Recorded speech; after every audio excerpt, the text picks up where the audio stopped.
so we're going to talk about FRQ number 5, attribution for the AP Art History exam.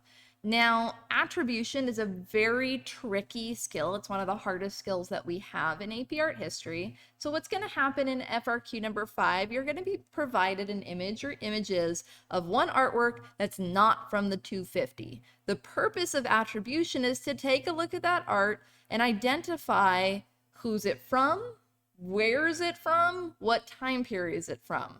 Always take a look at what specifically it wants because it's varied based on what they're looking for.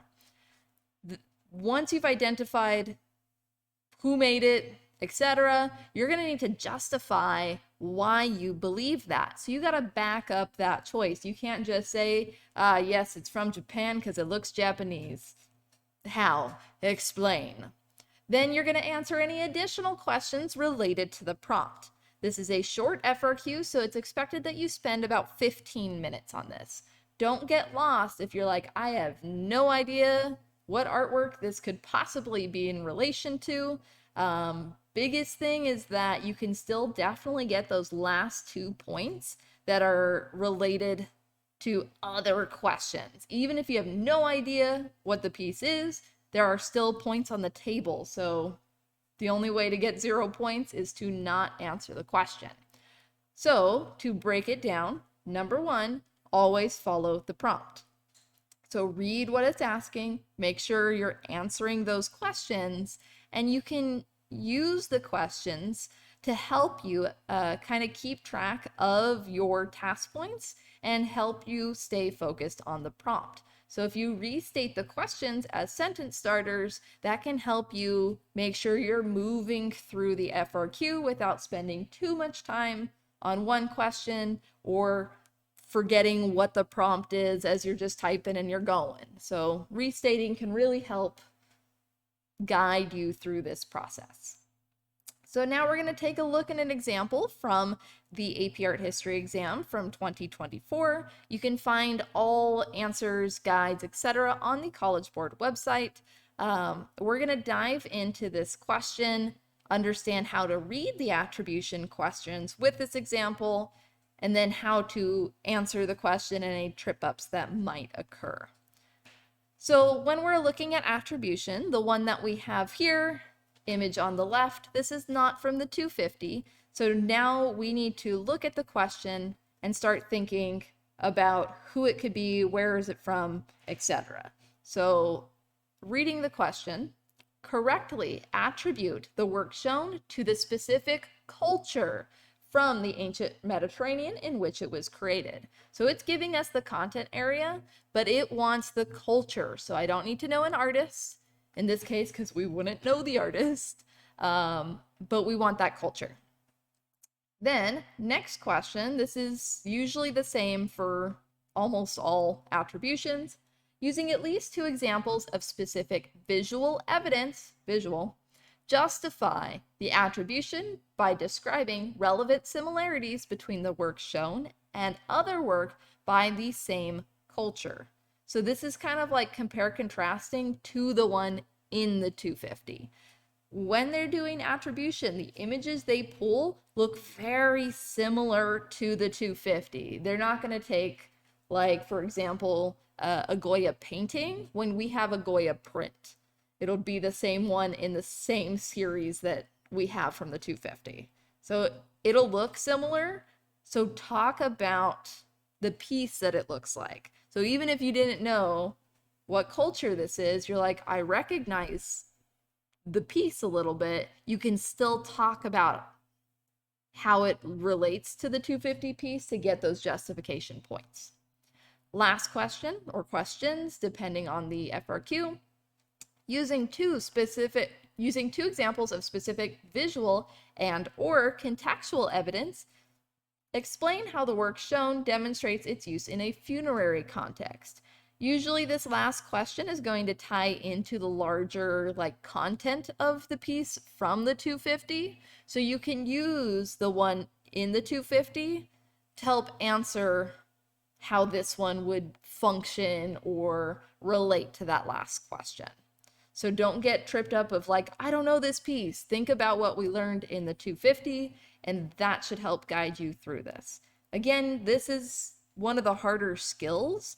It's hard to look at something and go like, it's by this person, by this culture, etc. But trust your gut.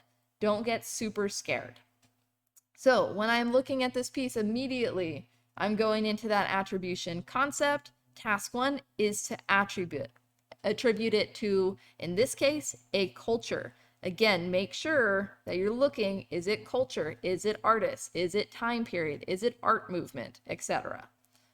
So in this case, the artwork matches the culture of classical Greece.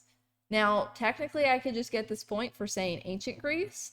I know that it's classical. I'm confident that it's classical because I know it looks like the grave stele of Hegeso. However, if you were like, ooh, I don't know if it's archaic or Hellenistic, you can say ancient Greece, and that improves your odds because ancient Greece would count as the point, archaic Greece would not.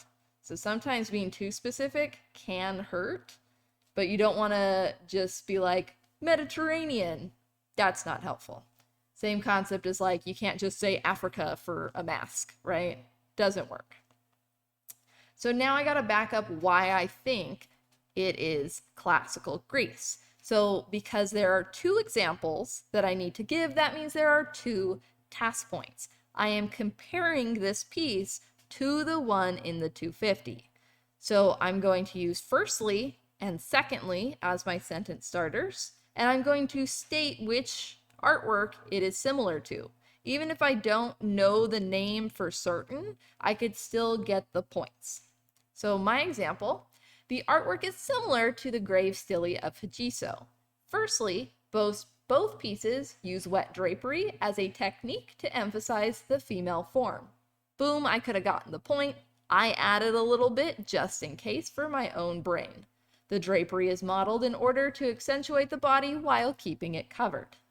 So again, I just need to say wet drapery. Secondly, the female figures are depicted in a naturalistic but idealized manner. Boom, again, I would get the points. I continue talking because that's what I do. The proportions of the body match the mathematical idea of classic Greece. I kept talking about it, so I made sure to talk and justify why I thought it was classical. So that's the only reason I kept talking. Use that visual evidence, so what you can see, to justify why is it that way.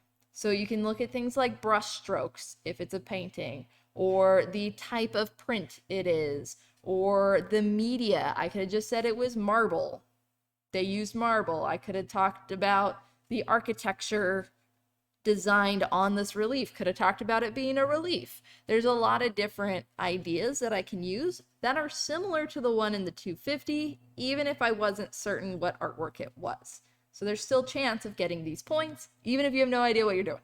So make it up and just like keep answering, but don't yap forever because you don't have time, because you still have the last 2 points to get. In this case, the last 2 points are combined into one question. So again, I'm going to use that firstly, secondly, to make sure that I have 2 separate points. So using 2 examples of specific visual and or contextual evidence, explain how the work shown demonstrates its use in a funerary context. Again, this is going to relate this last question to the content of the 250 piece. Sometimes it's like, how does it relate to romanticism or the function of the carving, or how it's a performative work, or blah, blah, blah, blah, blah. It's going to be very specific to the artwork. It's the wild card question because it's not necessarily about attributing anymore, but you can get points without knowing the artwork, right? So because it's a little bit more out there, easier to get these last 2 points than it is to get the first 3. So lock in on these last 2 ones. So this is what I stated. Again, talk too much, but example. This artwork is used in a funerary context similar to the grave stele of Hegeso. I restated the question just to make sure I was on track. Firstly, the large scale of the relief carvings is similar to classic and archaic traditions of using large statues and reliefs to mark graves. This would thus function as a grave marker for the deceased. I'm saying that scale is relevant in being an actual grave marker. So the fact that it is a grave marker is what the funerary context is. So that's the first point, is that it's a grave marker. Secondly, the use of hierarchical scale in the relief carving indicates the important status of the larger female figure. The stele belongs to her and shows off her wealth to have a servant.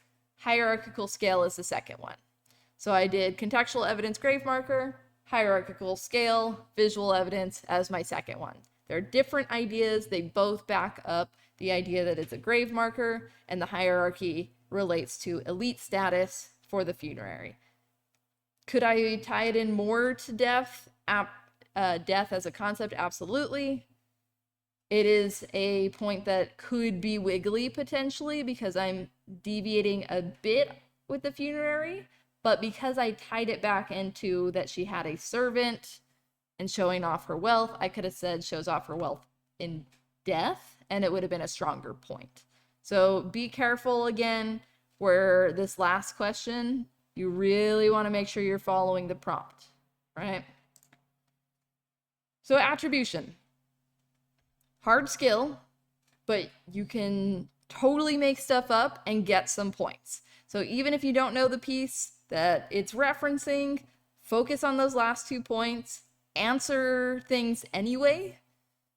You can skip it, come back to it when you've done the other FRQs, but you can totally do this. The visuals are the easiest aspects to get correct, but really just chase whatever points you can do. Hopefully you recognize the piece, but don't panic if you don't. Oftentimes, most people don't. So no panic, write anyway. The only way to get 0 points is to not write anything.